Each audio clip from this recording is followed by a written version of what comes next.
Avant de commencer la vidéo, je t'invite à me suivre sur mes réseaux sociaux pour avoir toutes les actualités concernant la chaîne. Allez, bon visionnage.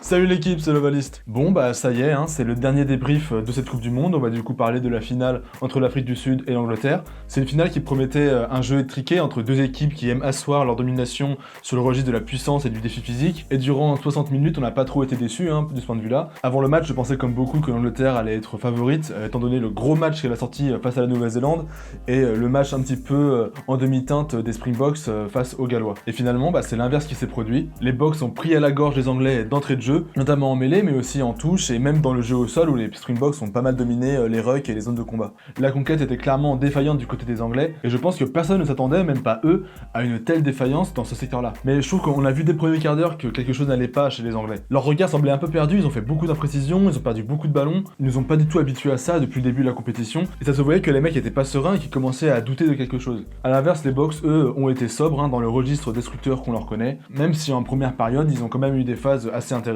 durant lesquelles le ballon a pas mal vécu, et on a pu voir quelques beaux mouvements qui malheureusement n'ont pas abouti par un essai. Les Anglais vont finir par se réveiller un peu avant la pause en enchaînant pas mal de séquences, et notamment en s'approchant de l'embut sud-africain, mais la défense sud-africaine a été monstrueuse, et du coup ils n'ont pas réussi à marquer d'essai, et ils ne repartent de là qu'avec 3 points, ce qui n'est pas cher payé étant donné la débauche d'énergie qu'ils ont dû employer pour s'approcher de l'embut sud-africain. Et du coup cette première mi-temps, elle est marquée par un duel de buteurs entre Farrell et Pollard, ce qui fait qu'à la pause il y a 12-6 en faveur de l'Afrique du Sud. Au retour de la mi-temps, on sent que les Anglais veulent revenir avec plus d'intention de jeu, ils essaient de remettre du rythme et de trouver des solutions. Farrell obtient une pénalité qui va manquer, malheureusement pour lui. Et à partir de ce moment-là, on sent que le doute s'est vraiment installé dans les têtes anglaises. Et j'ai vu beaucoup de gens qui disaient que c'était le tournant du match, c'était cette pénalité manquée, parce que c'est ça qui marque le basculement en fait dans la résignation anglaise que c'était pas pour eux la finale. Les Springboks, eux, continuent un petit bout de chemin en étouffant l'adversaire. Et un quart d'heure avant la fin, Mapimpi, l'ailier sud-africain du côté gauche, obtient un ballon suite à un bon mouvement de deux joueurs qui font des passes sur le pas. Ça arrive jusqu'à l'aile. Et du coup, Mapimpi accélère, tape au pied pour lui-même. Finalement, c'est Ham qui obtient le ballon. Et Ham, au lieu de filer à l'essai,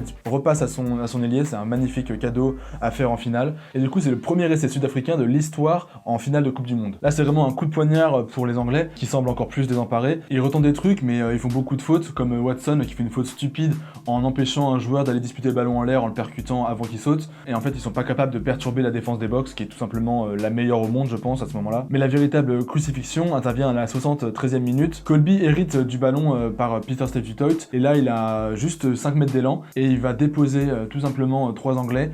Donc d'abord Farrell avec un crochet majestueux, puis Joe Marler qui n'osait même pas le plaquer, et Vunipola qui est trop court pour le rattraper. Le score est donc lourd, 32-12, et du coup cela rejoint un petit peu ce que je disais dans ma précédente vidéo, c'est que Colby, c'est un facteur X, c'est vraiment celui qui peut changer le cours d'un match. Bon là le match était quand même déjà quasiment plié, mais c'est lui qui va vraiment écraser finalement les Anglais. Et tous les espoirs anglais ils sont plus permis maintenant parce qu'il fallait marquer 3 fois en 7 minutes, c'est impossible à ce niveau-là face aux Sud-Africains. Et du coup voilà, Colby, il a pas beaucoup de ballons, mais dès qu'il en a un, c'est le plus dangereux de l'équipe. Vraiment sur ce match, ce qui m'a frappé, c'est l'impuissance anglaise. J'avais l'impression que dans ce 15 de la Rose, il y avait plus de cohésion, il y avait plus rien, alors qu'avant c'était un monstre pour moi de collectif, les Anglais. C'était pour moi l'équipe qui était quasiment la plus rodée de la Coupe du Monde, celle qui avait le plus d'entente entre les joueurs, le plus de cohésion, de liant. Et là, j'avais l'impression que les mecs, il y avait des transmissions qui étaient coupées en fait entre eux. Et surtout, il y a eu un manque de leader pour remobiliser les troupes, alors qu'il fallait absolument un électrochoc pour cette équipe, et il n'est pas arrivé cet électrochoc. Il y a eu trop d'imprécisions, il y a eu des passes qui étaient pourries, qui ont été envoyées en touche, qui ont été envoyées nulle part, notamment Ben News, qu'on a fait 2 comme ça, avec belle cagade. Je comprends pas trop d'où ça vient en fait. Peut-être, et même sûrement, je pense que les Anglais étaient trop sûrs d'eux. Après leur match contre la Nouvelle-Zélande, qui était dantesque et qui était quasiment l'un des matchs les plus parfaits du 15 de la Rose depuis,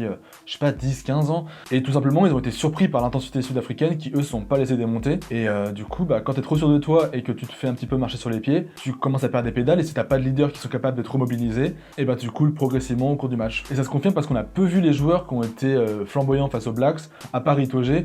Je trouve que Underhill, on l'a quasiment pas vu. Pareil pour Curry, pareil pour Watson qui avait apporté beaucoup de danger chez les Blacks. Là, on l'a pas trop vu, il a pas eu beaucoup de ballons non plus. Et surtout, Tulagi a été bouffé par la défense sud-africaine. Et je vais en reparler dans quelques instants, mais si Tulagi n'avance pas, toute l'équipe d'Angleterre est un petit peu bloquée. Je pense que ce qui a fait mal à cette équipe d'Angleterre, c'est la sortie de Sinclair, le pilier droit, après 3 minutes de jeu, il sort sur un KO. Je pense que c'est à partir de là qu'il y a eu des grosses difficultés en mêlée, parce que Dan Cole s'est fait bouffer, et globalement la première ligne anglaise n'a pas été au niveau. Et que ce soit en mêlée ou dans le jeu courant, ils n'ont pas été capables de créer de l'avancée, et de marquer physiquement l'adversaire, comme l'ont fait Mtawarira et Marks du côté des Boks. Également, la troisième ligne anglaise a souffert face à Vermeulen, Colissi et Peter Steve du Toit, et comme je disais dans ma vidéo spéciale Coupe du Monde sur l'Afrique du Sud, je pense que c'est la meilleure troisième ligne du monde, en tout cas la plus complémentaire. Vermeulen a été incroyable, il a gratté des ballons, il a créé de l'avancée. Au contraire, Billy Vunipola, lui, a beaucoup subi. Je trouve qu'il n'a pas réussi à marquer physiquement et qu'il n'a pas avancé, en fait, tout simplement. Il arrivait plein de balles et il se faisait refouler par la défense sud-africaine. L'Afrique du Sud est tout simplement trop costaud, en fait. Et du coup, l'un des gros problèmes qui a grippé l'attaque anglaise, pour moi, c'est Tulagi, en fait. Tulagi, il est censé impacter au centre du terrain, créer un gros point de fixation ou alors carrément franchir s'il le peut, qui permet de rebondir et d'accélérer le jeu derrière en envoyant directement aux flèches qui sont Watson, Daly et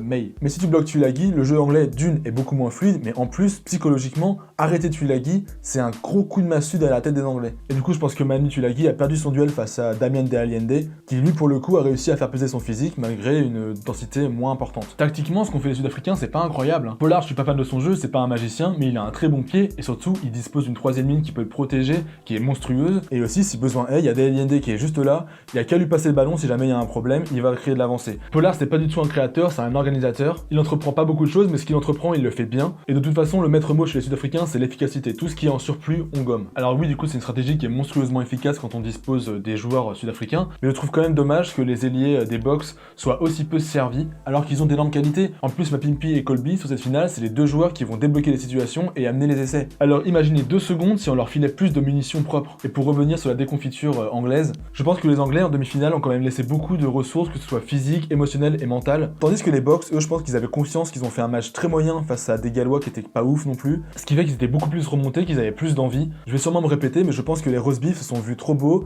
peut-être déjà arrivés, et ils ont tout simplement été surpris par l'engagement sud-africain. Pour cette vidéo, il y aura pas de section top et flop, parce que je trouve que du côté anglais, il y a tellement pas de top en fait, que ça sert à rien de faire un truc comme ça, il y aura que les Sud-Africains. Mais j'ai passé en revue les joueurs qui m'ont marqué. Alors tout simplement Vermeulen, Peter Self-Dutoit, même Colissi qui a peut-être moins d'importance dans le jeu même, mais je pense qu'il a une âme, il a une aura ce capitaine là qui est très importante. De Allende comme d'habitude qui fait rien de folichon, mais qui fait du tout droit et qui met son équipe dans l'avancée, et c'est comme ça que l'équipe sud-africaine marque. Le gros point positif, c'est bien sûr les alliés sud-africains. Colby, Mapimpi ont été impressionnants. Et Mapimpi s'est pas mal amélioré en l'air et en défense. Je pense que ce joueur-là a pris une énorme dimension avec la Coupe du Monde. Bien sûr la première ligne sud-africaine qui a été importante, et même Franco Mossad qui a fait une très belle rentrée. Voilà. Et vous, dites-moi en commentaire s'il y a d'autres joueurs qui vous ont marqué, que ce soit du point de vue positif ou négatif. Moi par exemple, j'ai été très déçu par les frères Vunipola et par la charnière anglaise. Donc voilà, n'hésitez pas à réagir en commentaire, à compléter ce que je dis parce que j'ai sûrement oublié des choses, à dire si vous êtes d'accord ou même si vous n'êtes pas d'accord. Bref, donnez-moi votre avis. Avant de terminer, je voulais vous remercier de m'avoir suivi lors de cette Coupe du Monde. Je crois que j'ai dû faire quelque chose comme 10 vidéos. J'ai beaucoup progressé à vos côtés parce que j'ai lu vos commentaires, j'ai lu vos conseils et franchement ça m'a beaucoup aidé. Après là, je vous cache pas que j'en ai un peu marre de faire que des vidéos débriefs. J'aimerais bien revenir à des vidéos un peu plus construites, un peu plus travaillées. Notamment au point de vue du montage, je m'éclate moins en faisant des vidéos débriefs comme celle-là que des vidéos plus construites comme les spéciales Coupe du Monde. Mais c'est une autre forme de travail et franchement les deux me plaisent. Ne vous inquiétez pas, il y a d'autres choses qui vont arriver très prochainement pour la chaîne. Donc voilà, merci de m'avoir suivi. Si la vidéo vous a plu, n'hésitez pas à mettre un pouce bleu, à la partager et abonnez-vous. Je vous souhaite une bonne saison à tous. Moi je vous dis à la prochaine et n'oubliez pas que chez nous le rugby, c'est une coutume.